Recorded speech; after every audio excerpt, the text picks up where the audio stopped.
Today I want to talk about a chart. I want to talk about a time frame that I very rarely talk about here on the channel, and I very rarely show it on the live stream, but I do have it pulled up, and I want to talk about why I have it pulled up and why I'm focused on this time frame for looking for where the market's heading, finding areas that the market wants to retrace through by looking at this one time frame. So if you want to find out what time frame it is and what chart and all that fun stuff, make sure you stay tuned.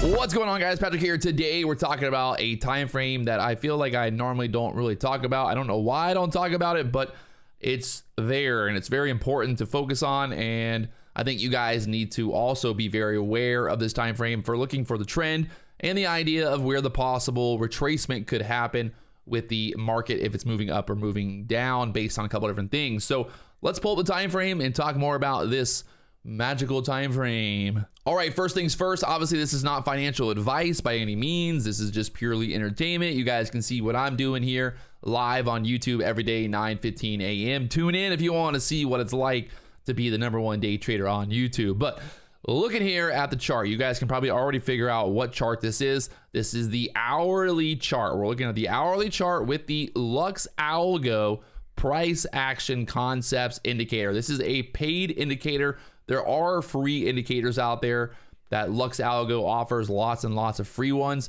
But if you want this one, that's going to draw the trend lines, going to draw everything on there automatically and show you interesting levels, well, this is the price action concepts indicator. So now that we've got that out of the way, no more questions. Don't ask me down below, what indicator is that? Now you know it's the price action concepts. You can get 30% off if you click the link down below to learn more. So right now, we're looking at the hourly chart. Like I said, I keep this chart pulled up a lot.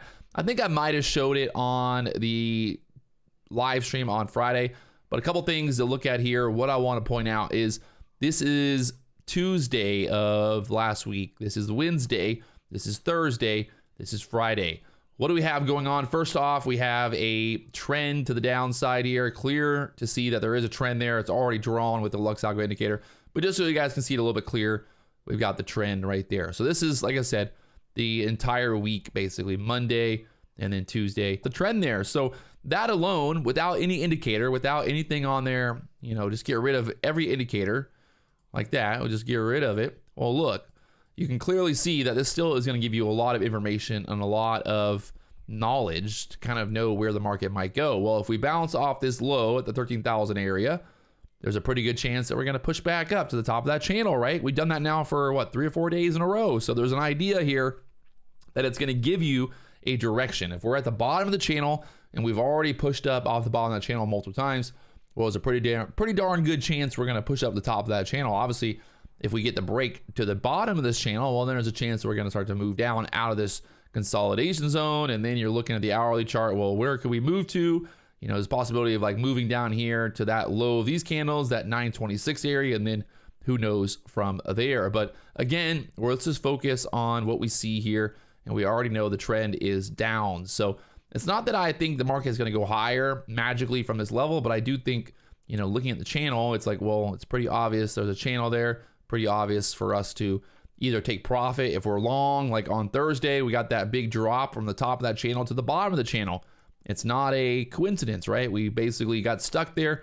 We sold down. So that would give you an idea if you were long on Thursday, like where's your profit target? Your profit target's to the top of that channel unless we break out and start to move higher there. But in general, there's your pretty good profit target if you're long, you know, from the 93 area, that push up there, the 13,200. We also have that resistance there. But let's put the price action concepts back on there and we'll get it all kind of figured out. What I want to point out is these fair value gaps. We have these fair value gaps, these big candles to the downside. And what does that create? What do we get here when that happens? Well, guess what? It gives the market a reason to push back up. We have this kind of quick drop, not a lot of consolidation at these levels, and we start to move down. So we can see those fair value gaps here on the Lux Algo indicator, but let's just get rid of everything so we can see it just a little clearer right now while we're talking about it. On this candle here, we get that big drop. There's not much price action in this area. It's just straight down, right? just straight down. Normally, a 100-point move should be like this. It should be like moving down, not just straight down. So you remember, the market just simply does not move straight down. It's going to push down. It's going to push back up. It's going to test these levels of liquidity, test these areas of interest. So if we look at the middle of that red candle there, well, the high on Wednesday was right to the middle of that hourly candle. Is it a coincidence? Maybe. Maybe it's just luck, right? Maybe it's just luck that happened that way, that it pushed back up right to the middle of that hourly candle. That's a 100-point drop right there. The market pushes back up to test that level, kind of in the middle of that hourly candle there, and then ends up selling off. So is it a coincidence? I don't know. Let's see. Well, there's another big red candle to the downside. Actually, one right here that pushes back up, gets filled, and then we got this one right here. Again, big drop down. That's from the 180s down there to the 70s. So another 100-point move there. What is that? What am I thinking? Okay, well, let's draw the middle of this there, that fair value gap, and let's see what happens on Friday. The market pushes back up. We don't get all the way to the middle there, but we got pretty darn close. And I actually posted on Twitter this idea of pushing back up to the top of that channel to the middle of that big hourly candle right there from Thursday. So this is Thursday's price action affecting the price action here on Friday, giving me an idea if I'm long here at the bottom of this channel. Like if I'm long, where am I thinking we might push back out? We might push back up to the top of that channel and then push back up in the middle kind of that hourly candle. So very kind of interesting to look at these hourly candles, those big drops, those big pops. When they happen, do we get the retracement? I would say, you know, it doesn't happen always right away, but it's something to think about. Like this was on, 7 a.m. or 10 a.m. on Tuesday.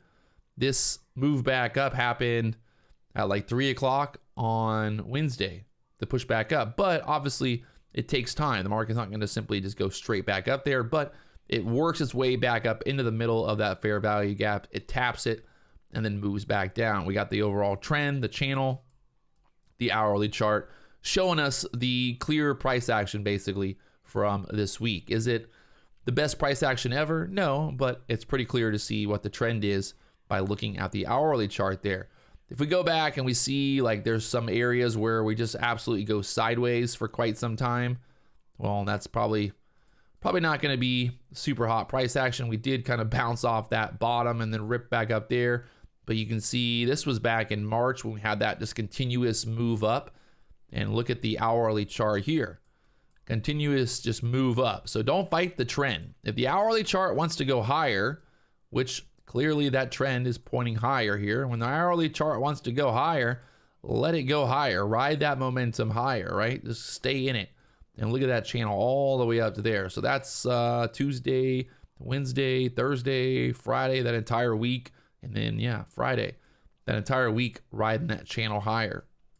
And let's see kind of if we get some more kind of fair value gaps. We got a fair value gap, a bullish one where the market pulled back and tested the middle of that fair value gap. So we pulled back, we tested the middle of that fair value gap. We actually got all the way down through it. But just to give you an idea, these fair value gaps definitely act as a magnet to the price action. That's where that imbalance is. You got to think there's just not a lot of price action, right? The market drops right down, but there's not a lot of price action. Remember, the market moves in waves, even, you know, on the bigger time frames, the smaller time frames. So realistically, like a real move should look like this, heading down. It's not going to just be a 100-point drop.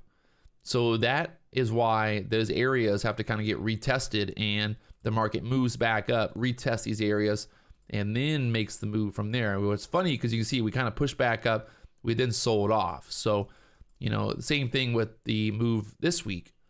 We push back up, which is like, oh, look, we're pushing back up. We're bullish, we're bullish, we're bullish. But if you look at the hourly chart, you're like, oh, wait, we're not bullish. We're still trending lower. We're still selling off. That would be a great way to look at this from Wednesday. You know, when you see this push back up, you're like, oh, wow, it's going higher. It's going higher. It's going higher. It's going higher. Wow, I'm going to make so much money. And then all of a sudden it starts to sell back off. And you're like, wait, why did it start to sell back off? Well, if you look here, there's that fair value gap and then getting denied right there. So that's the kind of main focus here, looking for interesting areas where the market could push back up to retest those areas and then start to sell back down. So we're looking for areas of interest here on the hourly chart before moving down. So If you guys haven't already hit that like button, subscribe button, all the buttons down below, you know what to do. We'll be live here on YouTube 9:15 a.m. Keep an eye on that hourly chart, my friends. I've got the hourly chart. I got the 15-minute chart, the 1 minute, the 3 minute. Got them all pulled up. I'm always looking at all the different time frames to make sure that I'm not entering a area that is a big reversal area on the hourly chart, right? If I look at the hourly chart and I see that there's a chance of reversal because of a trend, because of a, whatever, fair value gap, whatever it is, I want to avoid that. So that's why I'm not just only focused simply on the 1 minute chart. I'm focused on the bigger picture, but then I'm like zooming in to find my entry and my price target and all that on the smaller time frames after kind of having a greater idea of what the overall picture is telling me by looking at the hourly chart.